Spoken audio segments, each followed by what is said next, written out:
இன்றைக்கு நான் ஜெப வாழ்க்கை குறித்து உங்களோடு பேசுவது இது இந்த நேரத்துக்குரிய வார்த்தையாக இருக்கிறது என்று நான் கருதுகிறேன். ஒவ்வொரு வாரமும் ஆண்டவர் ஆச்சரியமாக நடத்திக்கிட்டே போகிறாரு. தினந்தோறும் ஆண்டவருடைய சமூகத்தில் நம்ம உட்கார்ந்து வசனங்களை கேட்குறோம். நிறைய பேர் 2-3 டைரியெலாம் எழுதிட்டேன்றீங்க. எழுதி கிழிச்சு போட்டுறாதீங்க தயவுசெய்து, அதான் ரொம்ப முக்கியம். பேசும்போது சொல்கிறேன், படித்து கிழிச்சிட்டிங்களான்றாம் அப்படின்னு சொல்கிற தமிழில் அது மாதிரி கிழிச்சு போட்டுறாதீங்க. அந்த வார்த்தைகளெல்லாம் நீங்கள் வாசித்து வாசித்து வாசித்து பகல் நேரத்தில் டைம் கிடைக்கும் போதெல்லாம் ப்ரொனவுன்ஸ் பண்ணி ஜெபம் பண்ணி நான் அடிக்கடி சொல்லியிருக்கிறேன். நம்முடைய ஜீசஸ் மீட்ஸினுடைய நோக்கம், இந்த ஆன்லைன் மீட்டிங்ஸின் நோக்கம் என்னென்னா, ஜெப வீரர்களை எழுப்பணும், விசுவாச வீரர்களை எழுப்பணும், ஊழியக்காரிகளை எழுப்பணும், ஊழியக்காரர்களை எழுப்பணும். ஆமாம், தேவனுக்காக ஒரு சேனையை நம்ம எழுப்பணும். ஆமாம், முழு நேர ஊழியனாக எல்லாரும் வந்துடணும்னு நான் சொல்கிறதே இல்லை, சொல்லவும் மாட்டேன். வேலை ஸ்தலத்தில் இருந்து கொண்டே படித்து கொண்டே தேவனுடைய ராஜ்யத்துக்கு பிரயோஜனமாக இருக்கணும். அதுதான் நம்முடைய ஒரே ஒரு நோக்கம். சிலரை முழு நேரமாக அழைப்பார். அப்போது எதையும் நீங்கள் கவலைப்படாமல் உதறி போட்டு வாங்க, ஆண்டவரே உங்களுக்கு போஷிப்பார். மற்றவங்களுக்கு போஷிக்கக்கூடிய அளவில் கர்த்தர் உங்களை மாற்றிடுவார். ஆமேன். அதனால் கர்த்தருக்கு ஸ்தோத்திரம். தினந்தோறும் கர்த்தருக்குள்ளே நீங்கள் புது பலன் அடையும்படி உங்களை அன்போடு கூட கேட்கிறேன். இன்றைக்கி எதுக்கு எடுத்தாலும் நம்ம சொல்கிற வார்த்தை ஜெபம், ஜெபம், ஜெபம், ஜெபம். நம்முடைய சீஷர்கள் இயேசுவை பார்த்து கேட்டாங்க, ஆண்டவரே எனக்கு ஜெபிக்க சொல்லி கொடுங்கப்பா. யோவான் ஸ்நானகன் தன்னுடைய சீடர்களுக்கு ஜெபிக்க சொல்லி கொடுத்தாராம், நீங்கள் எங்களுக்கு ஜெபிக்க சொல்லி கொடுங்கன்னு. கர்த்தருடைய பிள்ளைகளே, ஆண்டவர் வாக்குத்தத்தம் பண்ணப்பட்ட பூமி அது கர்த்தருடைய பிள்ளைகளுக்குரியது. இப்போது தொடர்ந்து இன்றைக்கி நமக்கு ஜெப வாழ்க்கை, ஜெபம், ஜெபம். கர்த்தருடைய பிள்ளைகளே, எல்லா சபையிலும் ஜெபம் அங்கீகரிக்கப்படுகிறது. எல்லா விசுவாசிகளும் மட்டுமல்ல, ஆண்டவர் அறியாதவங்க கூட ஜெபம் பண்ணாமல் பண்ணுங்க சார் அப்படின்றாங்க. ஆனால் இன்றைக்கி நான் கர்த்தருடைய பிள்ளைகளை, ஜெபத்தில் நமக்கு பதில் வரணும், அதுதான் ரொம்ப முக்கியம். பதில் வரக்கூடிய ஜெபம், பதில் வரக்கூடிய ஜெபம் அது ரொம்ப முக்கியம். சில நேரங்களில் பாருங்கள், நம்ம போராடி ஜெபம் பண்ணி பதிலே வராத போது, இவர் ஆண்டவர் நோன்னு சொல்லிட்டா கூட பரவாயில்ல, இயேசுன்னு சொல்லிட்டாலும் பரவாயில்ல அப்படின்னு நம்ம ரொம்ப ஃபெட்டப் ஆயிடுவோம். தயவு செய்து சொல்கிறேன், கர்த்தருடைய பிள்ளைகளை, நீங்கள் சோர்ந்து போகவே கூடாது. ஜெப வாழ்க்கையில் மட்டும் சோர்ந்து போகக்கூடாது. எத்தனையோ முறை சொல்லி கொடுத்துருக்கேன், திரும்ப சொல்கிறேன்.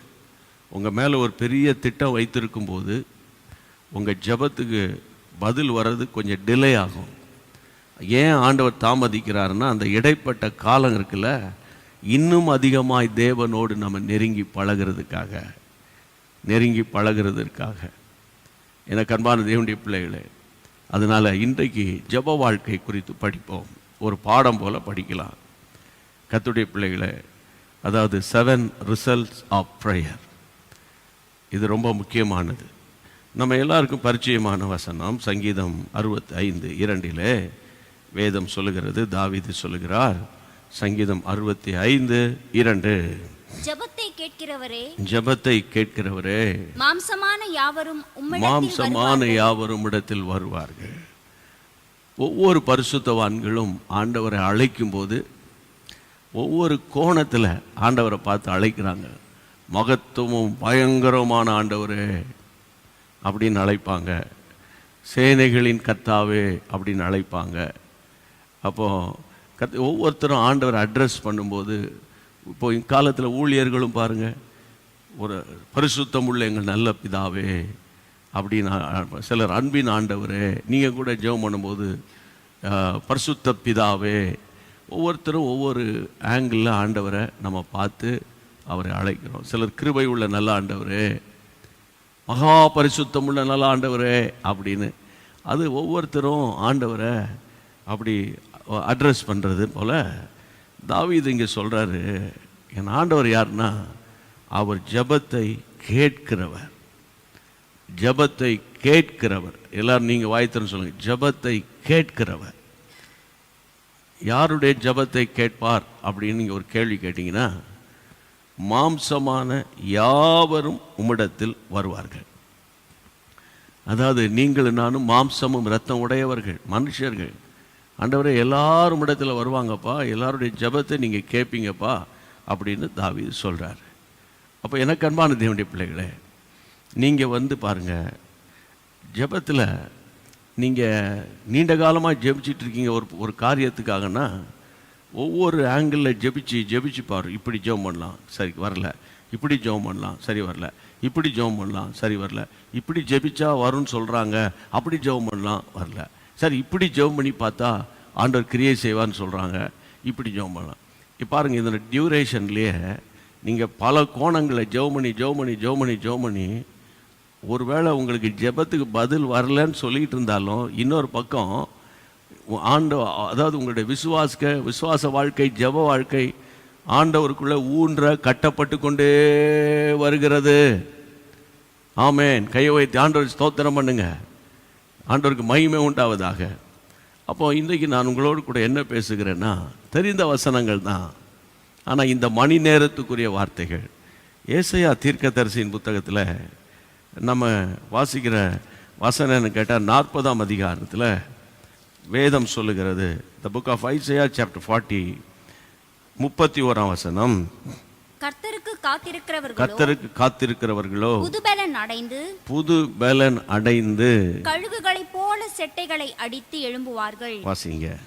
அவர்கள் ஓடினாலும் இளைப்படையார்கள், நடந்தாலும் சோர்ந்து போவார்கள்.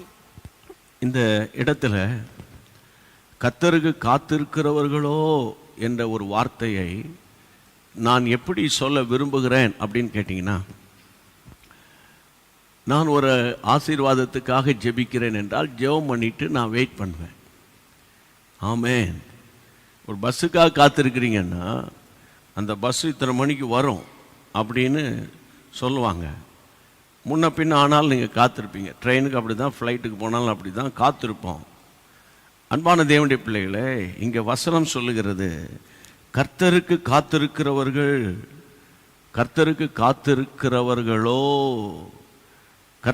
காத்திருக்கிறவர்களோ புது பலன் அடைவார்கள். இந்த நாட்களில் இங்கே நம்ம ஒரு நல்ல ஒரு பாடத்தை கற்றுக்கொள்கிறோம். காத்திருக்கிற தேவ பிள்ளைகளுக்கு சொல்கிறேன், ஜெபம் என்பது தேவனிடத்தில் பேசுவது. ஜெபம் பண்ணி முடித்த பிறகு பதில் வருமல்லவா, அதற்கு இடைப்பட்ட நேரம் காத்திருக்கிற நேரம். இந்த காத்திருக்கிற நேரம்தான், அதாவது ரொம்ப ரொம்ப முக்கியமான ஒரு நேரம். சில ஜெபத்துக்கு டக்குன்னு பதில் வந்துடும். போனோம் பிரதர், பார்த்தோம், முடித்தோம், எல்லாம் முடிஞ்சிச்சு, எல்லாம் வந்துட்டோம். ஆமாம், அப்போ வாங்க வேண்டிய பொருளை வாங்கிட்டு வந்துட்டே இருந்துட்டோம் அப்படின்னு சொல்ல, அது ஒரு வகையான ஆசீர்வாதம்.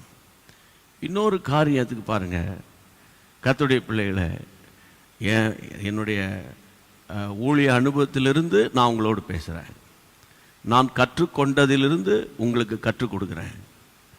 அதாவது என்னை போல என்னை விட நீண்ட காலம் ஊழிய பாதையில் இருக்கிற தேவ பிள்ளைகள் ஒவ்வொருவரும் நான் என்ன சொல்கிறேன் அதான் அவங்களும் சொல்கிறாங்க. ஒரு நோக்கத்தோடு கர்த்தர் உங்களை தெரிந்து கொள்வார்னால், நீங்கள் ஒரு டிசிஷன் எடுத்திருப்பீங்க, இப்படி தான் வாழணும், இப்படி தான் நம்ம இருக்கணும், ஆண்டவருக்கு பிரியமாக இருக்கணும், ஆண்டவரை துக்கப்படுத்தக்கூடாது, ஆண்டவருக்காக வாழணும், ஆலயத்துக்கு போகணும், சாட்சி சொல்லணும், தேவனுடைய ஊழியத்துக்கு காணிக்கை கொடுக்கணும், ஜெபிக்கணும், நம்ம ஆண்டவருடைய பிள்ளைகளாக இருக்கணும். இந்த மாதிரி ஒரு ஆட்டிடியூடு உங்களுக்கு இருந்தால், புரியுதா, உங்கள் ஜெபம் சில காரியங்களுக்கு பதில் வரும், சில காரியம் டிலே ஆகும். உடனே நீங்கள் என்ன, நான் ஆண்டவருக்கு பிரியமாக வாழ்கிறேன், இவ்வளோ ஜெபிக்கிறேன், இவ்வளோ காணிக்கை கொடுக்குறேன், எல்லா விஷயத்தையும் ஆண்டவர் ஒழுங்குபடுத்திட்டு வராரு, ஆச்சரியமாக நடத்தியிருக்காரு. ஆனால் இந்த ஒரு காரியம் மட்டும் அப்படியே ஒரு நிலுவையில் அல்லது ஒரு இழுபறியாக இருக்கிறது அப்படின்னு நீங்கள் பேசுவீங்க. ஆண்டவருக்கு ஸ்தோத்திரம். கர்த்தருடைய பிள்ளைகளே, ஆண்டவர் ஒரு கேஸை பெண்டிங்கில் வைக்கிறாருன்னு வைங்களேன். உலக மனுஷன் கோர்ட்டில் பெண்டிங்கில் வைப்பான், அது வேறு மேட்டர். ஆனால் கர்த்தர் ஒரு கேஸை பெண்டிங்கில் வைக்கிறார் அப்படின்னாலே, அந்த பெண்டிங் நம்ம பெண்ட் ஆகிறதுக்கு, புரிதா உங்களுக்கு? இன்னும் வளைஞ்சு கொடுக்கணும்.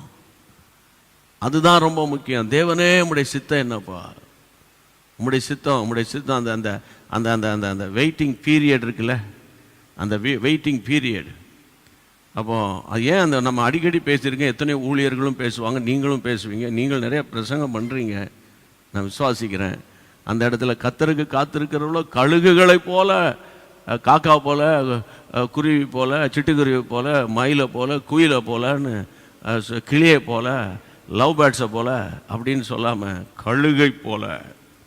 அது ஒரு பெரிய சப்ஜெக்ட், அது உங்களுக்கு தெரியும். அப்போது இருக்கிறதுலையே மிக மிக மிக உயரமாக பறந்து செல்லக்கூடிய ஒரு பெரிய பலனை ஆண்டவர் இந்த கழுகுக்கு மட்டும்தான் கொடுத்துருக்காரு. உங்கள் லைஃப்பில் ஜெபம் கேட்கப்படலை, நான் வெயிட் பண்ணிகிட்டு இருக்கேன்னு அர்த்தம் என்னன்னா, நீ உயர எழும்ப போகிறேன்னு அர்த்தம். இதுக்குள்ளே ஆமேன்னு சொல்லியிருந்துருக்கணும். நீங்கள் அப்படி பழகணும், அதை ரிசீவ் பண்ணணும். கர்த்தருக்கு தோத்திரம். இன்னொன்று கழுகு பார்வை அப்படின்றாங்கல்ல, அவங்க வந்து அந்த அந்த கேமரா மேலேருந்து எடுத்துக்கிட்டு எல்லாம் மவுண்ட் ரோடு, அந்த தேனாம்பட்டை ரோடு, அப்புறம் பூந்தமல்லி ஐ ரோடு, ஐயோ சாரி அதில் வேறு பேரை மாற்றிட்டாங்கப்பா, தெரில எனக்கு புது பேர், அந்த பேர், எல்லா பேரையும் அந்த ரோடெல்லாம் காட்டுவாங்க. கழுகு பார்வை சத்தியம் டிவியின் அப்படின்னு காட்டுவாங்க பாருங்கள், இது காட்டுவாங்க, நைட்டில் காட்டுவாங்க. அப்போ அந்த அப்படின்னா என்ன அர்த்தம், எவ்வளவு தூரத்திலிருந்து எவ்வளோ உச்சத்தில் இருந்தாலும் அந்த கழுகுக்கு எங்கெங்கே இறை இருக்குதுன்னு. ஏன்னா அந்த கழுகை போஷிக்கணும்ல, அவர் உயர போய் பறக்க விட்டுவிட்டு அது சாப்பாடு கிடைக்காம அது அங்கலாய்க்கக்கூடாதுல்ல. அதுக்கு எங்கே சாப்பாடு இருக்குதுன்னு கரெக்டாக ஆண்டவர் அந்த அந்த அந்த அந்த அந்த பார்வை அவ்வளவு துல்லியமான ஒரு பார்வை. விஷயம் புரியுதா? காத்திருக்கிற நீ வாலிப பிள்ளைகளுக்கு தான் சொல்கிறேன், என் அன்பு சகோதர சகோதரிகளுக்கு சொல்கிறேன், காத்திருக்கிற நேரம். உண்மையில சொல்கிறேன், நான் கூட நிறைய விஷயத்துக்கு காத்து இருந்திருக்கிறேன், இன்னும் ஒரு சில விஷயத்துக்கு காத்துக்கிட்டு தான் இருக்கிறேன். புரியுதா உங்களுக்கு? ஆனால் அந்த காத்திருக்கிற நேரம், காத்திருக்கிற நாமே அமைதியாக இருப்போம் பாருங்க. நம்மை சுற்றி இருக்கிற ஆட்கள் வந்து அமைதியாக இருக்க விட மாட்டாங்க. புரியுதா உங்களுக்கு? இந்த நான் நின்று பேசுகிறேனே, உதாரணத்துக்கு இந்த கட்டடத்தை 6 வருஷமாக விசுவாசத்தோடு எங்கேயும் கடன் வாங்கிடக்கூடாதப்பா, எங்களுக்கு தரணும் அப்படின்னு இந்த கட்டடத்துக்காக ஜெபம் பண்ணி கட்டணும். சில தேவ பிள்ளைகள் தான் சில நேரத்தில் பிரச்சனையே. புரியுதுங்களா உங்களுக்கு? அப்போது அந்த என்ன பிரதர் இப்படி போட்டு வச்சுட்ருக்கீங்க இந்த கட்டடத்தை, இன்னும் கட்டி முடிக்காமல், 4 பேர் இடத்துல கேட்டால் தரமாட்டாங்களா அப்படின்னு அவங்க ஒரு அன்புனால தான் சொல்லுவாங்க. ஆனால் அந்த நேரத்தில் ரொம்ப ஒரு அப்செட்டாக இருக்கும் தெரியுமா, ரொம்ப வேதனையாக இருக்கும். இதெல்லாம் எனக்கெல்லாம் ஒரு பாடம். சிலர் வந்து ரொம்ப வேதனையில் இருக்கும்போது அவங்களுடைய லைஃப்பில் வந்து ஒரு என்கரேஜ் பண்ணி நம்ம பேசணும். அந்த நேரம் பார்த்து இது ஏன் நடந்தது தெரியுமா, இது வந்தது காரணம்னு சொல்லிட்டா அப்படி இப்படின்னு வந்து நீங்கள் வந்து பேசும்போது தான் அது மக்களை ரொம்ப வேதனைப்படுத்திடும். தவறாதவன் வாழ்க்கையில் கிடையாது, சோர்ந்து போகாதவன் வாழ்க்கையில் கிடையாது.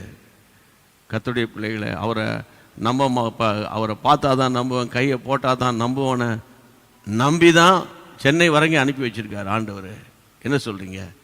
இல்லை, அவருக்கு எனக்கு சம்மந்தம் இல்லைன்னு ஒரு சாதாரண பெண்மணிக்கிட்ட சொன்ன ஆளை தான் ஆண்டவர் சொல்கிறாரு, இந்த கல்லின் மேலே தான்டா நான் சபையை கட்டுவேன்னு ஆண்டவர் சொல்கிறாரு. அதனால் நான் என்ன சொல்கிறேன்னா, நீங்கள் என்னென்ன காரியத்துக்காக காத்திருக்கிறீங்க, கர்த்தருடைய நாமத்தின்னு சொல்கிறேன், கொஞ்சம் கூட பின்னடையக்கூடாது.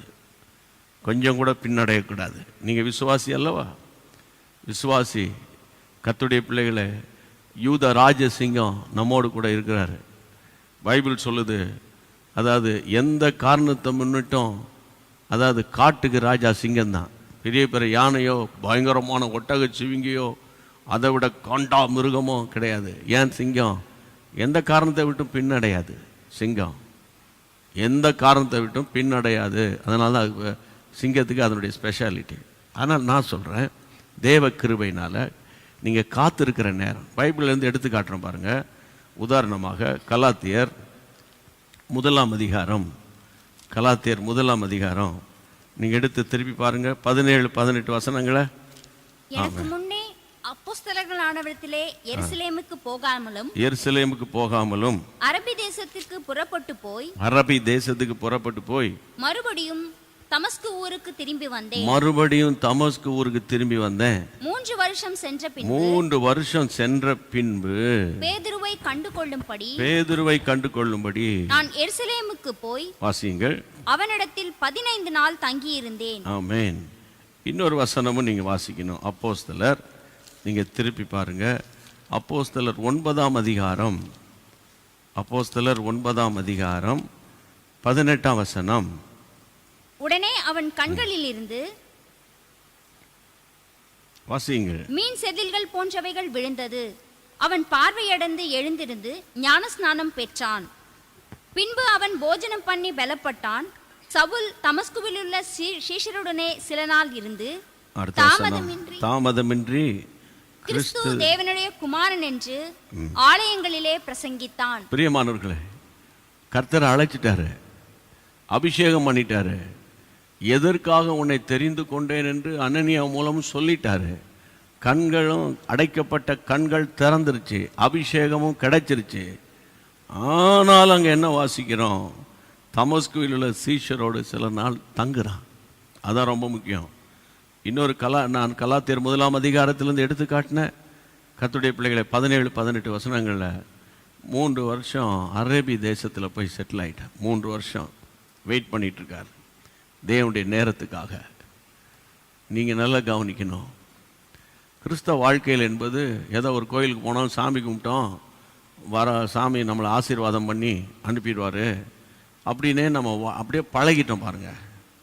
ஆனால் நான் என்ன சொல்கிறேன்னா, கோயிலில் தான் சாமி இருக்கார், சாமிக்கிட்ட போய் கும்பிடுறோம் அப்புறம் வந்துடணும் இல்லை, நீ சாமியோடைய வாழணும். அதுதான் அந்த சாமி ஏசப்பா கேட்குறாரு. நான் சொல்கிறது புரியுதா உங்களுக்கு? கர்த்தருடைய பிள்ளைகளை, சாமி தரிசனம் பண்ணுறது கிறிஸ்தவ மார்க்கம் கிடையாது, சாமியோடு வாழ்கிறது தான் கிறிஸ்தவ மார்க்கம். நான் சொல்கிறது புரியுதுன்னு நினைக்கிறேன் உங்களுக்கு. நிறைய பேர் நினைக்கிறாங்க ஞாயிற்றுக்கிழமை போயிடணும், சண்டே சர்வீஸு, சாமி தரிசனம் பண்ணணும், அங்கே போய் உட்காந்து ஜெபம் பண்ணிவிட்டு வந்துடணும், அவ்வளோதான். அவருடைய எல்லை அந்த கேம்பஸ் வரைக்கும் தான். வெளியே எப்படி நடந்துக்கலாம் பரவாயில்ல, ஞாயிற்றுக்கிழமை போகிற நேரம் மாத்திரம் பயபக்தியாக நம்ம போயிடும். நம்ம இப்படியே பழகிட்டோம். திரும்ப சொல்கிறேன், சாமி தரிசனம் அதாவது சபையிலும் இருக்கக்கூடாது, நம்ம வாழ்க்கையிலும் இருக்கக்கூடாது. சாமியோடையே வாழ்கிற வாழ்க்கை தான் கிறிஸ்தவ வாழ்க்கை. அப்போ இங்கே பாருங்கள், கர்த்தர் ஒரு பெரிய உன்னதமான ஊழியத்துக்கு அழைத்தாலும் உடனே அப்போஸ்தலனாகிய பவுலை கர்த்தர் பயன்படுத்தலை. தேவனுடைய நேரத்துக்காக காத்திருக்கிறார். எங்கே காத்திருக்கிறார்?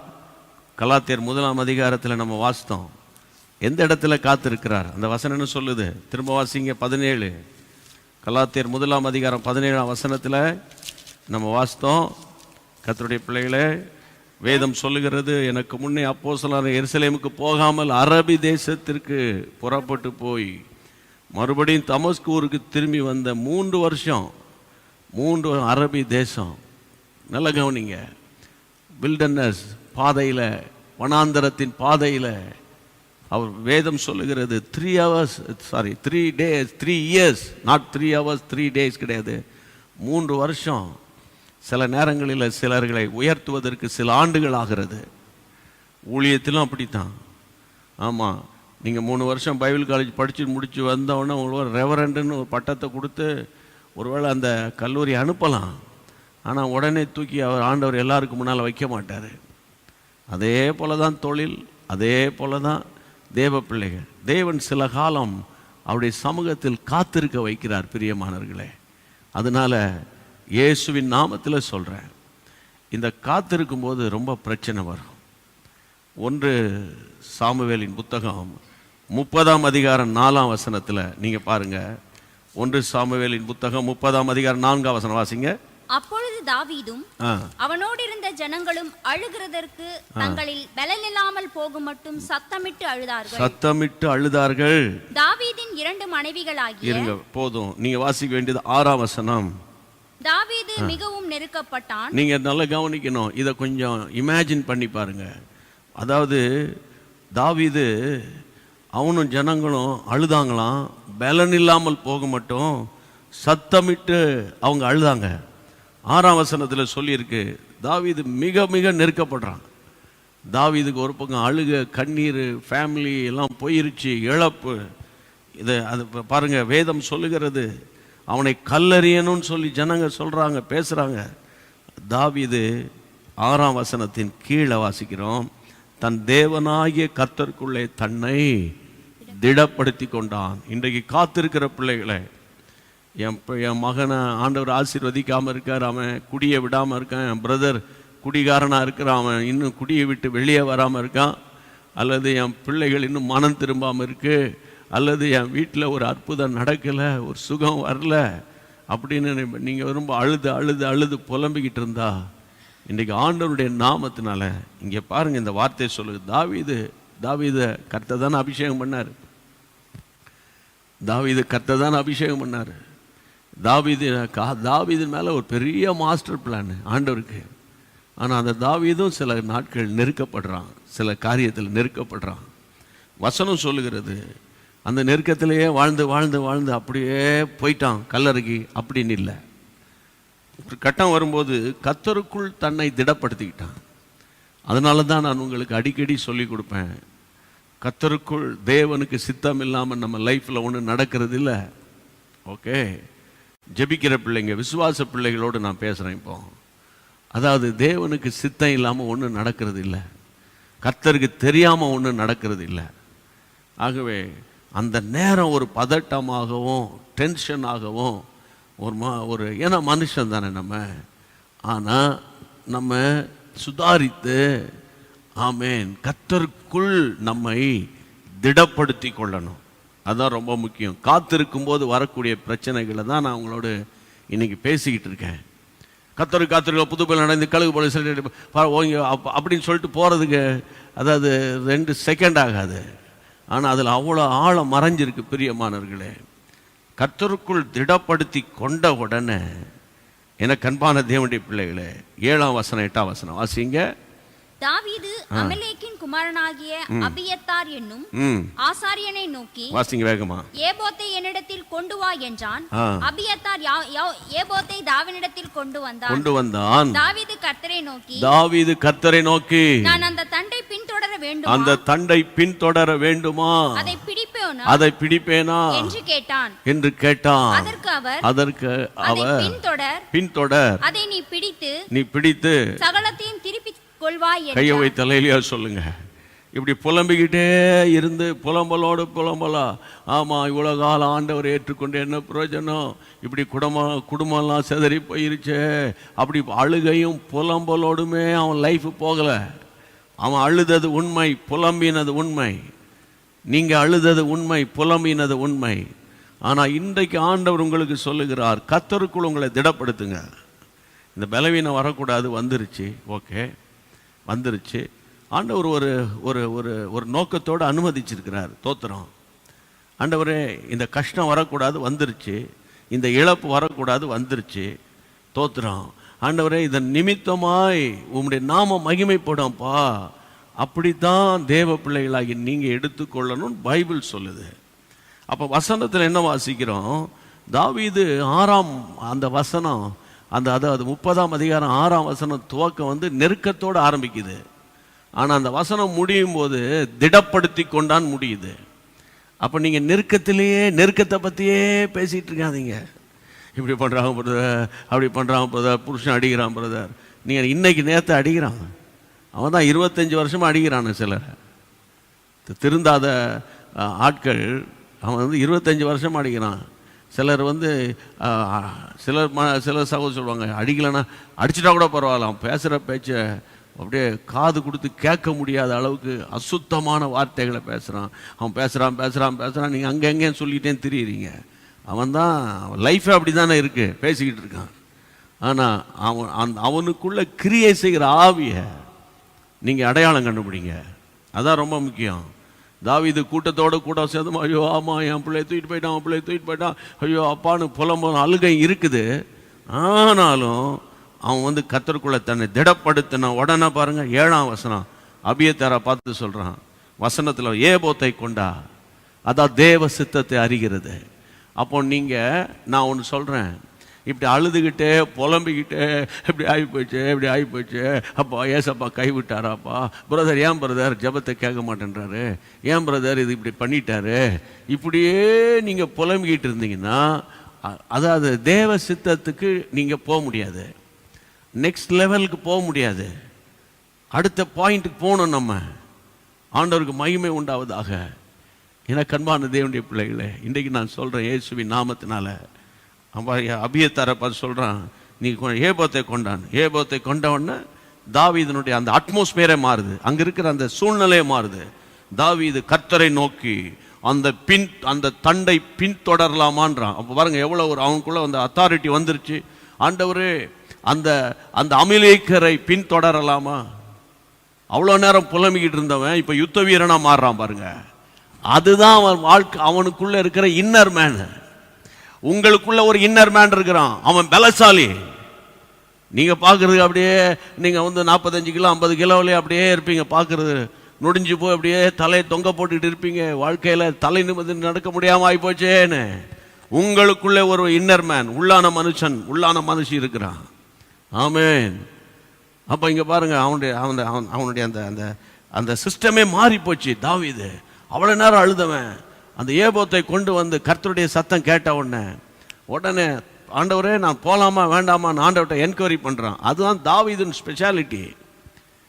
உடனே ஆண்டவர் சொல்றார், போ அந்த தண்டுகளை, அந்த இராணுவத்தை, அந்த அவனங்களை தொடர்ந்து போ, நீ திருப்பிக் கொள்வாய்.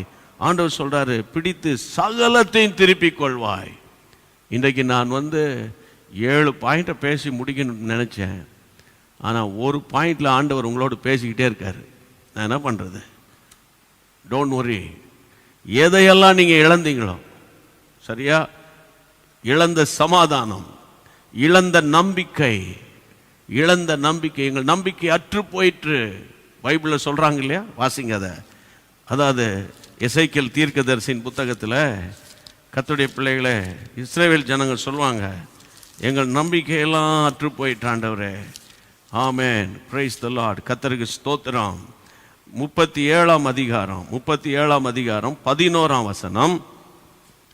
அப்பொழுது அவர் என்னை நோக்கி, மனுபுத்திரனே, இந்த எலும்புகள் இஸ்ரவேல் வம்சத்தார் அனைவருமே, இதோ அவர்கள் எங்கள் எலும்புகள் உலர்ந்து போயிற்று, எங்கள் நம்பிக்கை அற்று போயிற்று, நாங்கள் அறுப்புண்டு போகிறோம் என்கிறார்கள். ஆண்டவர் சொல்றாரு, என் ஜனங்கள் தான்ப்பா அவங்க, எங்கள் ஜனங்கள் தான். என்னை பற்றி அவங்களுக்கு புரியல. அவங்க சொல்றாங்க, எங்கள் எலும்புகள் உலர்ந்து போயிற்று. அதாவது எங்களுடைய எலும்புகள் எல்லாம் உலர்ந்து போயிற்று. உலர்ந்து போன எலும்புகள். இரண்டாவது அவங்க என்ன சொல்றாங்க, நம்பிக்கை போச்சு. இந்த வியாதியிலிருந்து நான் தேர்வானான்னு எனக்கு நம்பிக்கை கிடையாது. நிறைய பேர் அப்படிதான் படுத்திருக்கீங்க, நம்பிக்கை இல்லை எனக்கு, ஐ ஹாவ் நோ ஹோப். ஆனால் நான் என்ன சொல்றேன்னா, இயேசுவே உங்கள் நம்பிக்கை. ஆமென். எனக்கு நம்பிக்கை இல்லை. எதிர்காலம் பிளாக் அவுட்டா இருக்கு, எதிர்காலம்லாம் இருளா இருக்குது. கர்த்தருடைய நாமத்தில் சொல்றேன். தாவீதுக்கு கொஞ்ச நேரம் அப்படிதான் இருந்துச்சு. அதனால தான் புலம்பல். இந்த புலம்பிக்கிட்டே இருந்தோன்னு வைங்களேன், ரெவலேஷன் வராது, அடுத்த ஸ்டெப்புக்கு நம்ம போக முடியாது. கர்த்தருடைய பிள்ளைகள், உங்களுக்கு சொல்லிக் கொடுக்குற சத்தியம் என்னன்னா, நீங்க உங்களுக்கும் மற்றவங்களுக்கும் ஆண்டவர் ஒரு வித்தியாசத்தை வச்சிருக்காரு, வச்சிருக்கிறார். பிரியமானவர்களே, நான் சொன்னேன், ஏற்கனவே சொல்லியிருப்பேன். ஸ்டெயின்ஸ் பாதிரியாரை கொன்னாங்க, ஏசப்பாவை விரும்பாத அறியாத மூட நம்பிக்கை ஆட்கள். ஸ்டெயின்ஸை தான் கொண்டாங்க, பிள்ளைகளை கொண்டாங்க. இந்திய பெண்மணினா என்ன ஆயிருப்பாங்க? அடுத்த ஃப்ளைட் எடுத்து போய் அங்கே முதல்ல போயிருப்பாங்க. இந்திய பெண்மணியாக இருந்தால். பெண்மணிகள் தப்பாக நினச்சிக்காதீங்க. நான் சொல்கிறது நீங்கள் ஒருவேளை தைரியசாலியாக இருக்கலாம், அது உங்களுக்குரியது அல்ல. ஆனால் அவருடைய மனைவி இன்னும் வரைக்கும் இருக்காங்களே. அவங்க என்ன சொன்னாங்க? அவருடைய அடக்க ஆராதனையில், ஆண்டவரே இவர்களை நான் மன்னிக்கிறேன். நாங்கள். அப்போ அவங்க எப்படி நின்று தாக்கு பிடிக்கிறாங்க? நான் ஒரு வியாதி இறந்தா கூட பரவாயில்ல, சரி அவரு தான் பரவாயில்ல, அவரை எரிச்சுவிட்டான், பிள்ளைகளையும் எரிச்சுவிட்டானே ஐயா. இதெல்லாம் கொஞ்சம் அதை இமேஜின் பண்ணி பாருங்க. நிற்கிறாங்களே, அதுதான் கிறிஸ்தவ வாழ்க்கை. நிற்கிறது தான் கிறிஸ்தவ வாழ்க்கை. என்ஜாய் பண்ணிக்கிட்டே இருக்கணும். என்ஜாய் என்ஜாய் என்ஜாய் என்ஜாய்னா ஒரு கட்டத்தில் வரும்போது நீ எங்கே இருக்கனே உனக்கே தெரியாமல் போயிடும். அப்போ என்ஜாய்மெண்ட்டாக உன் லைஃப்பில் கிடையாதா? நான் ஆரம்பத்தில் சொல்லிட்டேன், சாமியை போய் தரிசனம் பார்க்கறது கிறிஸ்தவம் அல்ல, சாமியோட இருப்பது தான் கிறிஸ்தவம். அப்போ சாமியோட நான் இருந்தா, நீங்கள் இருந்தா எப்படி இருக்குன்னு நினைக்கிறீங்க? அவருடைய பிரசன்னம், அவருடைய சமூகம் எனக்கு சந்தோஷமே, அவ்வளோதான். ஆமென். அதுதான் ஜாய் ஆஃப் த லார்ட். அதனால் என்ஜாய்மெண்ட்னா நிறைய பேர் நினைக்கிறோம் 7 ஸ்டார் ஹோட்டலில் போய் அப்படி நின்று காரை பார்க்க இறங்கிட்டு அந்த ஹோட்டலை பார்த்து அந்த கடையில் போய் அப்படி நின்று போத்தீஸில் போய் ஒரு 75,000 சேலை எடுத்து அந்த பக்கம் வந்து எங்களை மாதிரி ஆட்கள் ரெய்மான்ஸில் போய் பார்த்து ஒரு 50,000க்கு ஷூட் வாங்கி அப்படி ஒரு அந்த வாட்ச் பேர்லாம் மறந்து போச்சு எனக்கு. இப்போது காஸ்ட்லி வாட்ச் அப்படி கட்டிட்டு அப்படி வந்து நின்று அப்படி கை கட்டி ஒரு ஃபோர்ஸ் கொடுத்தா தான் இவன் வாழ்க்கை என்ஜாய் பண்ணுறான்னு நினைக்காதீங்கய்யா, நினைக்காதீங்கய்யா. அப்போ அதெல்லாம் வேணாமா? அதெல்லாம் வேணுமா வேணாமா என்ன கேட்டானேன்னா, எனக்கு என்ன தேவையோ இன்றைக்கி நான் என்ன ஷர்ட் போடணுமோ அந்த ஷர்ட் எனக்கு இருக்குது, தோத்திரம், அவ்வளோதான். இன்றைக்கி நைட் எனக்கு நான் என்ன சாப்பிடணுமோ அந்த சாப்பாடு எனக்கு தருவார், ஏசப்பா தருவார். அப்படி போயிடணும் லைஃப் ஸ்டைல். அப்படி போயிட்டீங்க வைங்களேன் கர்த்தருடைய பிள்ளைகளே, உங்கள் வாழ்க்கையில். அதாவது நான் ரட்சிக்கப்பட்ட ஆரம்ப காலத்தில் எட்வர்ட் அங்கிள்னு ஒரு அங்கிள் எங்கள் வீட்டு பக்கத்தில் இருந்தாங்க. இப்போவும் வயது முதிர்ந்த காலத்தில் அவங்க கர்த்தருடைய கிருபையில் இருக்காங்க. அவங்க அடிக்கடி சொல்லுவாங்க, சொல்லி கொடுப்பாங்க, நீ வந்து அதாவது எந்த காரியமே யார்கிட்ட நீ வந்து எதிர்பார்க்காத, நீ வந்து எதிர்பார்க்காத, எந்த காரியத்தையும் யார்கிட்ட நீ எதிர்பார்க்காத. நீ எதிர்பார்த்து தற்செயலாக கிடைக்கலன்னு வை, அது உனக்கு வந்து ரொம்ப கஷ்டமாயிரும் அப்படின்னு. அது வந்து மறக்க முடியாத வார்த்தை. அதனால் நான் வந்து யார்கிட்டையும் ஒன்றும் எதிர்பார்க்குறதே கிடையாது. அவரும் எனக்கு தருவார். தாங்கலையாப்பா நேற்று வரை கேட்டேன்னு தரலையாப்பா அப்பாப்பா, ஆனால் புலம்புறதுலாம் கிடையாது. பைபிள் சொல்லியிருக்காரு மத்தேயு 6:8, எனக்கு என்ன தேவைன்னு அவருக்கு தெரியும். ஆமென். கையை வைத்து ஆண்டவர் ஸ்தோத்திரம் பண்ணுங்க. காத்திருந்து புலம்புகிற தேவ பிள்ளையே நீ போ. ஆண்டவர் சொல்கிறாரு, அவன் கர்த்தருக்குள்ளே தன்னை திடப்படுத்தி கொண்ட உடனே ஆண்டவர் சொல்கிறார், இல்லைன்னா இப்போ யாராவது இந்த இஸ்ரவேல் ஜனங்களை போல என் எலும்புகள் உலர்ந்து போயிட்டு நம்பிக்கை அற்று போயிட்டு நாங்கள் அறுப்புண்டு போகிறோம், கட் ஆஃப், அவ்வளோதான். கர்த்தருக்கு எங்களுக்கு சம்பந்தம் இல்லா போச்சு. அவங்க என்னை கைவிட்டாங்க, மாமியார் வரல, மாமனார் வரல, அண்ணன் வரல, தம்பி வரல, ஒருத்தனை வந்து பார்க்கல, என்னை ஒரு ஹலோ கூட சொல்லலை, வந்து பார்க்கல, கல்யாண கார்டு கொடுத்தேன் கல்யாணத்துக்கு வரல, அங்கே போகல, சர்ச்சில் பார்த்தேன் ஹலோ சொல்லலை. என்ன பண்ண சொல்கிறீங்க? இப்போ விட்டுருங்க. அவன் ஒருவேளை சாப்பாட்டுக்கு வழி இல்லாமல், ஒரு நல்ல டம்ளர் தண்ணி குடிக்கிறதுக்கு வழி இல்லாமல், இந்திய தேசத்தில் 80 கோடிக்கு மேற்பட்ட மக்கள் வறுமை கோட்டு கீழே இருக்கும்போது தண்ணி கொடுக்கல, அது கொடுக்கல, பிரைஸ்லாம் சொல்ல, கை கொடுக்குற, கையை கொடுக்கூடாது. இப்போ அது வேற, கை கொடுக்கல, அந்த மாதிரிங்கள்லாம் நீங்கள் எல்லாத்தையும் விட்டுறணும். நம்ம அதாவது அவரோடு கூட வாழ்கிற இந்த உலக வாழ்க்கை தான் நமக்கு ஆசீர்வாதத்தை தரும். அதனால் நான் உங்களுக்கு என்ன சொல்கிறேன்னா, நீ போ, நீ பிடித்து கொள்வா என்று கர்த்தர் சொன்னார். நடந்தது என்ன பிரியமானவர்களே? அவன் போனான். பைபிளில் வாசிக்கிறோம், தாவீது எப்படி வந்தான். வரும்போது அடுத்த வசனம் வாசித்தீங்க நீங்கள் கர்த்தருடைய பிள்ளைகளை. 1 சாமுவேலின் புத்தகம் அந்த 30ஆம் அதிகாரத்தினுடைய ஆண்டவர் சொல்கிறார்ல, அருமையான ஒரு வார்த்தை. கர்த்தருடைய பிள்ளைகளை, வேதம் சொல்லுகிறது, நீ போய் திருப்பி கொள்வா என்று ஆண்டவர் சொன்னார். அதை போல் அவன் போனான். வேதத்தில் வாசிக்கிறோம் 18ஆம் வசனம். அதாவது அமலேக்கர் பிடித்து கொண்டு போன எல்லாவற்றையும் தன்னுடைய 2 மனைவிகளையும் தாவீது விடுவித்தான். அவர்கள் கொள்ளையாடி கொண்டு போன எல்லாவற்றையும் சிறிதாயிலும் பெரிதாயிலும் குமாரரின் குமாரத்திகள் ஒன்றும் குறைவுபடாமல் எல்லாவற்றையும் தாவீது திருப்பி கொண்டான். எல்லாவற்றையும் தாவீது திருப்பி கொண்டான். கர்த்தருக்கு காத்திருக்கிற தேவ பிள்ளைகள் கவனிங்க. தயவு செய்து சொல்ற, மற்றவங்களை கம்பேர் பண்ணி அவங்க இப்படி பேசினது எனக்கு ரொம்ப கஷ்டமாக இருக்குது, அவங்க இப்படி கேட்ட கேள்வி என் மனசை உடைச்சி, உண்மைதான், அதை நானும் ஏற்றுக்கொள்கிறேன். ஆனால் அதுலேருந்து நீங்கள் வெளியே வரணும். வெளியே வந்து ஏபோத்தை கொண்டா அப்படின்னு சொல்கிறார் தாவீது. அப்படின்னா ஸ்டடி ஆயிட்டாரு. கர்த்தருக்கு தோத்திரம். அப்போ இன்றைக்கு கர்த்தருடைய நாமத்தினால நான் உங்களுக்கு சொல்கிறேன், கர்த்தருக்கு காத்திருக்கிறவர்களோ புது பலன் அடைவார்கள். கழுகுகளைப் போல செட்டைகள் அடித்து உயர எழும்புவார்கள். அவங்க நடந்தாலும் சோர்ந்து போவார்கள். ஆமென். இந்த வாக்கு தத்தங்களெல்லாம் இன்றைக்கு இரவிலே உங்களுக்கு நேராய் வருகிறது. நீங்கள் எத்தனை மாதம் எத்தனை வருஷம் காத்திருக்கிறீங்களோ, வாலிப பிள்ளைகளுக்கு சொல்கிறேன், சோர்ந்து போயிடாத. நீங்கள் பேசும்போது நல்லா தான் இருக்குது, சோர்ந்து போவாதன்னு சொல்லும்போது நல்லா தான் இருக்குது. ஆனால் ஒரு நாள் கழித்து போனால் திரும்ப டவுன் ஆகுது. அப்போ பேட்ரி டவுன் ஆனால் என்ன பண்ணணும்? பேட்டரியை சார்ஜ் பண்ணணும். என்ன சொல்கிறீங்க? பெட்ரோல் காலியானால் என்ன பண்ணணும்? பெட்ரோல் பங்குக்கு போகணும். என்ன சொல்கிறீங்க? செல்ஃபோன் பேட்ரி சார்ஜ் குறைஞ்சிட்டுனா என்ன செய்வீங்க? உடனே ரீசார்ஜ் பண்ணணும் இல்லையா? இப்போ ஒன்றுமே ரீசார்ஜே ஆக மாட்டேங்குது அப்படின்னா எனக்கு செல்ஃபோனே வேணான்னு சொல்ல மாட்டோம், அதை கொடுத்துட்டு வேறு ஃபோனை மாற்றிடுவோம். ஆக மொத்தம் டவுன் ஆகும்போதெல்லாம் நீங்கள் தேவனை தேடுங்க, சார்ஜ் பண்ணுங்க பேட்டரியை. கையை உயர்த்தி தோத்திரம் பண்ணி இப்போ ஜெபம் பண்ணுவோம் இன்னைக்கு. ஆமேன் ஆமேன் ஹல்லேலூயா. 7 பாயிண்ட் பேசணும்னு நினைக்கிறேன். கர்த்தர் ஸ்தோத்திரம். கர்த்தர் சித்தமான நாளைக்கு நம்ம தொடர்ந்து பேசுவோம். என்ன இன்னைக்கு இந்த ஒரே பாயிண்ட் என்னது? காத்திருக்கிற நேரம் வேஸ்ட் அல்ல. காத்திருக்கிற நேரம் சொல்லுவாங்க, நீங்கள் இப்படியே உட்காந்து உட்காந்து உட்காந்து உட்காந்து ஒன்றுமெல்லாம் போகிறீங்க பாருங்க அப்படின்வாங்க. என்னெல்லாம் சொல்லியிருக்காங்க.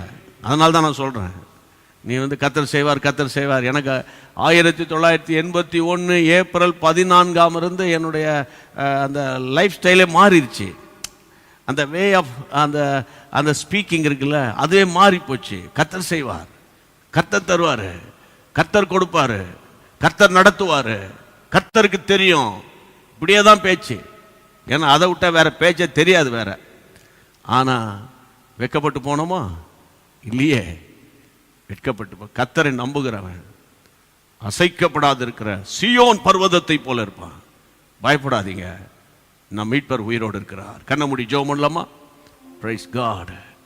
ஆமென் ஆமென். இந்த காத்திருக்கிற நேரத்தில் தான் நிறைய கன்ஃபியூஷனை பிசாசு அனுப்புவான். காத்திருக்கிற நேரம் தான் நிறைய சஜஷன்ஸ் வரும், நிறைய கருத்துகள் வரும். காத்திருக்கிற நேரம் கருத்துக்கள் வரும். அதை பண்ணுங்க, இதை பண்ணுங்க, அதை பண்ணுங்க, இதை பண்ணுங்க, அதை பண்ணுங்கன்னு, அதை பண்ணுங்கன்னு வரும். அப்படி சஜஷன் சொல்கிறவங்கலாம் அவங்கள திட்டக்கூடாது. அதை நான் என்ன சொல்கிறேன்னா, அவங்க நல்ல எண்ணத்தோடு தான் சொல்லுவாங்க. ஆனால் அவர் எல்லாத்தையும் கேட்கணும். கேட்டுட்டு மரியாள் சொன்னது மாதிரி கல்யாண வீட்டில் அவர் என்ன சொல்கிறாரோ, அவர் என்ன சொல்கிறாரோ, அவர் என்ன சொல்கிறாரோ. ஆமாம், ஸ்தோத்திரம். நீங்கள் என்ன சொல்கிறீங்கன்னு யார்கிட்டையும் சொல்கிறார். நீ என்ன சொல்கிறது அப்படின்னு சொல்லிடாதீங்க. சொல்கிறாங்களா? ஸ்தோத்திரம். சரி சரி சரி. கடைசியில் நீங்கள் என்ன சொல்கிறீங்களோ, நீங்கள் என்ன சொல்கிறீங்களோ. ரிபாலா ஹாரா ஷஹரமாக்கா. ஆமேன் ஆமேன். அந்த நாட்களில் டிஜிஎஸ் தினகரன் அங்கிள் ஒரு பாட்டு பாடுவாங்க, காப்பார் உன்னை காப்பார், காத்தவர் காப்பார். ஆமேன். அது பாளையங்கோட்டையில், திருநெல்வேலி பாளையங்கோட்டையில் போதகர் எஸ்பி டேனியல்னு அந்த காலத்தில் வாழ்ந்தார். அவர் கிராம பிரசங்கியார். தெருவா போய் பேசுவார். அப்படியே விசுவாசி அந்த பகல் நேரத்தில் ஒரு விசுவாசி வீட்டில் அப்படி போகும்போது உட்காந்து ஏதாவது கொடுப்பாங்க, சாப்பிடுவார், கொடுப்பாங்க, டீ குடிப்பாங்க அப்படின்னு. ஒரு நாள் அவங்க வீட்டில் ஒரே கூட்டமாக இருந்திருக்கு. மத்தியான நேரம், வெயில் நேரம். பார்த்தா அவங்க பிள்ளை இறந்து கிடக்கான். குடும்பத்தில் அழுது புலம்புறாங்க. நேராக போன பாதிரியார் பாஸ்டரு போய் உட்காந்து அந்த பிள்ளையை தூக்கி மடியில் வச்சுக்கிட்டு அப்படியே ஸ்தோத்திரம் பண்ணிக்கிட்டே அந்த நேரத்தில் அவர் பாடின பாட்டு தான். அந்த பாட்டை பாடி பாடி பாடி பாடிக்கிட்டே இருக்கும்போது போன உயிர் திரும்ப வந்துருச்சு பிரதர். டிஜிஎஸ் அங்கிள் சொல்லுவாங்க, எஸ்பி டேனியல் போதகரும் டிஜிஎஸ் தினகரன் அங்கிள் அந்த காலத்தில் பழகியிருக்காங்கன்னு அவங்க சொல்லுவாங்க. இன்றைக்கி அந்த சபை இருக்குது பாளையங்கோட்டையில். சொந்து போயிடாதீங்க. Fear not, don't give up. ஆமென். உங்களுடைய நேரம் வருகிறது. பாடுவோம் அந்த பாட்டை எல்லாரும் சேர்ந்து. கரமதை பார், கை விடாதிருப்பார். கண்டுன்னை அழைத்தவர் கை விடாதிருப்பார். ஆண்டுகள் தோறும் உனக்கவர் அளித்த ஆசீர்வாதங்களை எண்ணிப்பார். ஆண்டுகள் தோறும் உனக்கவர் அளித்த ஆசிகளை எண்ணிப்பார், எண்ணிப்பார், எண்ணிப்பார், எண்ணிப்பார். எல்லாரும் சேர்ந்து பாடுங்க. என்றும் அதை எண்ணிப்பார்.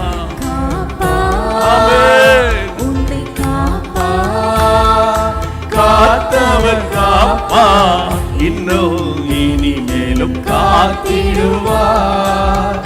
கலங்காதே மனமே, காத்திடுவார். இஸ்ரவேலுக்கு வாக்குப்படி இந்த கானான் அளிக்கவில்லையோ? ஆமென்.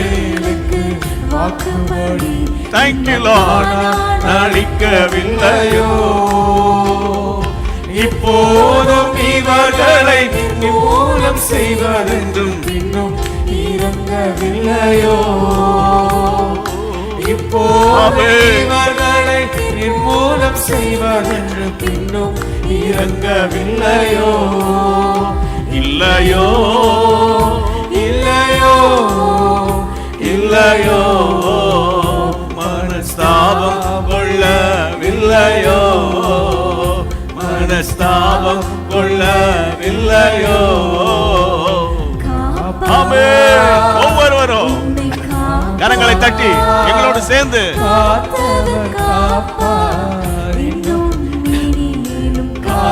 காத்திடுவார். கலங்காதே மனமே,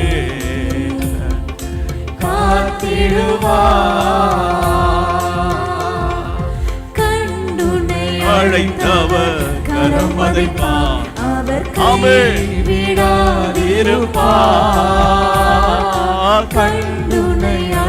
விசுவாசத்தோடு பாடுங்க. கைவிடாதிருப்பார். ஆண்டுகள் தோறும் ஏசப்பா ஒவ்வொருவர் மேலும் கிருபை இருக்கட்டும். ஆண்டுகள் தோறும் உனக்கவர் அளித்த ஆசிகளை எண்ணிப்பார், எண்ணிப்பார், எண்ணிப்பார், எண்ணிப்பார். என்றும் அதை எண்ணிப்பார், என்றும் அதை எண்ணிப்பார், என்றும் அதை எண்ணிப்பார். இயேசுவின் நாமத்துல ஒவ்வொரு குடும்பங்களையும் ஆண்டவர் காப்பார். இயேசுவின் நாமத்தினால ஒவ்வொருவரையும் காப்பார். மனமே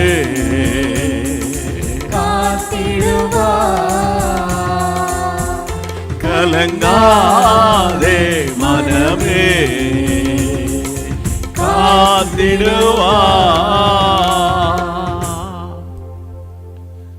எல்லாரும் வலது கரத்தை உயர்த்தி ஆமென். அவர்தான் நம்முடைய தஞ்சம். ஆமென். மனுஷனுக்கு காத்திருந்து காத்திருந்து எத்தனை நாட்களை நீங்க வேஸ்ட் பண்ணீங்க? அதிகாரியின் அலுவலகத்தின் வாசலில கடந்து எவ்வளவு நாட்களை நீங்க வேஸ்ட் பண்ணிருப்பீங்க?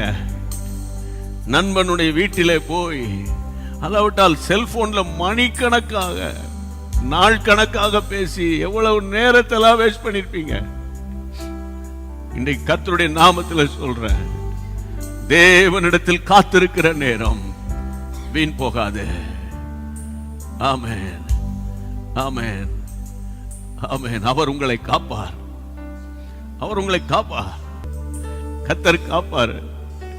ஸ்தோத்திர ஆண்டவரே.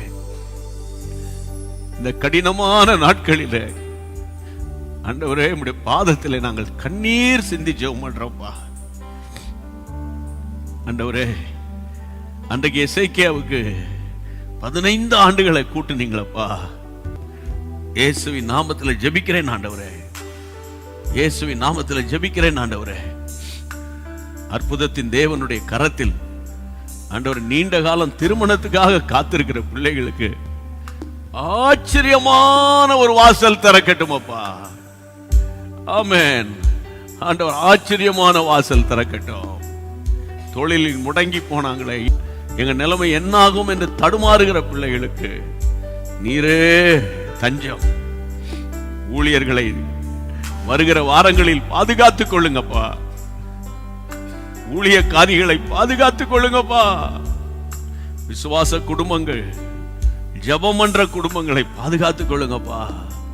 வட மாநிலத்தில் மிஷனரிகளாய் இருக்கிறவர்களை பாதுகாத்துக் கொள்ளுங்கப்பா. தகப்பனே, தகப்பனே, நீர்தான்பா எங்கள் கோட்டை. வானத்தை பூமி உண்டாக்கின சர்வ வல்லவர். மரித்தேன் ஆனாலும் இதோ சதா கால உயிரோடு இருக்கீங்க சொன்னவரே. சில விசுவாசிகள் வீடுகள்ல பல போராட்டம் ஆண்டவரே. எதை முதல்ல தீர்வு காண்றது, அடுத்தது எதை தீர்வு காண்றது தெரியலையா ஆண்டவரே. என்ன டிசிஷன் எடுக்கிறதுனே தெரியலையா ஆண்டவரே. நீங்க குறுக்கிடுங்க ஆண்டவரே. இன்னைக்கு ராத்திரி நீங்க குறுக்கிடுங்க. யாரெல்லாம் என் கூட சேர்ந்து ஆமா ஆண்டவரே, ஆமா ஆண்டவரே அப்படி சொல்றாங்களோ அவங்க வீட்டுல இன்னைக்கு இரவோடு இரவாக நீங்க ஆண்டவரே ஒரு பெரிய ஆபரேஷன் நடக்கட்டும் ஆண்டவரே. ராபாகாலாதாராபா. அன்றைக்கு எசேக்கியா தீர்க்கதரிசியும் ஏசாயா ஆண்டவரே, ஏசாயாவும் ஆண்டவரே கர்த்தாவே, எசேக்கியா ராஜாவும் ஆண்டவரே, ஏசாயா தீர்க்கதரிசியோ அந்த சனகரிப்பின் நிமித்தம் வானத்தை நோக்கி அபயமிட்டாங்க ஆண்டவரே, கதர்னாங்களப்பா. அப்ப நீங்க ஒரே ஒரு தூதனை தான் அனுப்புனீங்க ஆண்டவரே. எத்தனை ஆண்டவரே, ஒரே ஒரு தூதன் ஆண்டவர் எவ்வளவு பேரை வெட்டி போட்டாம்பா. அதனால ஒரே ஒரு தூதன் எங்க இந்தியா மேல அனுப்புங்க.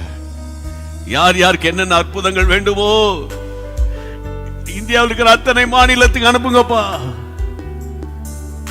அனுப்புங்கப்பா. ஜெபிக்கிறோம்ப்பா, ஜெபிக்கிறோம். சூழ்நிலைகள் மாறட்டும், தாழ்த்துகிறோம். ஊழியர்களாகிய நாங்கள் எங்களுடைய மேட்டிமையான எண்ணங்கள், நீர் விரும்பாத சுவாபங்கள் எல்லாவற்றையும் அர்ப்பணித்து ஜெபிக்கிறோம். எங்கள் தேசத்துக்காக நாங்கள் திறப்பில் நிற்கிறோம் ஆண்டவரே, திறப்பில் நிற்கிறோம் ஆண்டவரே. எங்கள் மக்களை நீர் விடுதலை பண்ணுங்க, குடும்பங்களை ஆசீர்வதிங்க. இந்த ஜெபத்திற்கு பதில் கொடுத்ததற்காக உமக்கு ஸ்தோத்திரம். கண்ணீரை துடைத்ததற்காக ஸ்தோத்திரம். தைரியப்படுத்திட்டீங்க, உமக்கு ஸ்தோத்திரம். நீர் கொடுத்த நல்ல வசனங்களுக்காக உமக்கு ஸ்தோத்திரம். உமக்கு ஒருவருக்கு மகிமை உண்டாகட்டும், உமக்கு ஒருவருக்கு மகிமை உண்டாகட்டும். ஆமென், ஆமென். Thank you Jesus. ஒவ்வொருடைய வீடுகளில் தேவ சமாதானம், ஒவ்வொருடைய நரம்பு எலும்புகளுக்குள்ளே ஒரு புது பலன், ஒவ்வொருடைய ஹார்ட்ல லங்ஸ்ல ஒரு எக்ஸ்ட்ராடினரி மிராக்கிள். ஆமென். எல்லா காய்ச்சல், எல்லா காஃப், எல்லா விதமான ஆண்டவரே இன்ஃபெக்ஷன் இயேசுவின் நாமத்தில் பறந்து போகட்டும். ஆமென். புது கிருபை, புது பலன், புதிய ஆரோக்கியம் உண்டாவதாக. ஆச்சரியமான தகவல்களை நாங்கள் கேட்க போறோம். ஆச்சரியமான testimonies we are going to receive in Jesus name. உமக்கு மகிமை உண்டாகட்டும். இப்பொழுதும் ஆண்டவரே, இன்னும் என்னென்ன காரியத்துக்காக உடைய பிள்ளைகள் இதுக்காக ஜெபிக்கலையே, இந்த மேட்டருக்காக ஜெபிக்கலைன்னு சொல்றாங்களே, அவ்வளவே ஆசீர்வதிச்சிருங்கப்பா. உம்முடைய சமாதானம் நதியை போல குடும்பங்களில் ஓடட்டும். ஆமென். குடிகாரர்கள் மனம் திரும்பி பூரணமாய் பெர்மனண்டா டெலிவரன்ஸ் ஆகணும் ஆண்டவரே. நிரந்தரமான சமாதான வீடுகளில் வரணும். கர்த்தர் அப்படியே செய்யுங்க. தாழ்த்தி ஒப்பு கொடுக்கிறோம். கிருபை மட்டும் இந்த இரவு சூழ்ந்து கொள்ளட்டும். இயேசுவின் நாமத்தில் ஜெபிக்கிறோம் பிதாவே, ஆமென். கர்த்தர் உங்களோடு பேசின காரியங்கள், உங்களுடைய சாட்சி எல்லாவற்றையும் நீங்கள் எங்களுக்கு ஷேர் பண்ணுங்க. ஓகே, ஆமென். இமெயில் வசதி இருந்தால் டீட்டெயிலாக நீங்கள் டைப் பண்ணி அனுப்பலாம், அல்லது வாட்ஸ்அப்பில் அனுப்பலாம், வாய்ஸ் நோட் அனுப்பலாம். நிறைய ஃபெசிலிட்டிஸ் இருக்குல்ல, நீங்கள் பயன்படுத்துங்க. எல்லாம் சேர்ந்து சொல்லுவோம். என் ஆத்துமாவே கர்த்தரை ஸ்தோத்திரி, என் முழு உள்ளமே பரிசுத்த நாமத்தை ஸ்தோத்திரி. என் ஆத்துமாவே கர்த்தரை ஸ்தோத்திரி. கர்த்தர் செய்த சகல உபகாரங்களை மறவாதே. ஆமென். Praise God. God bless you.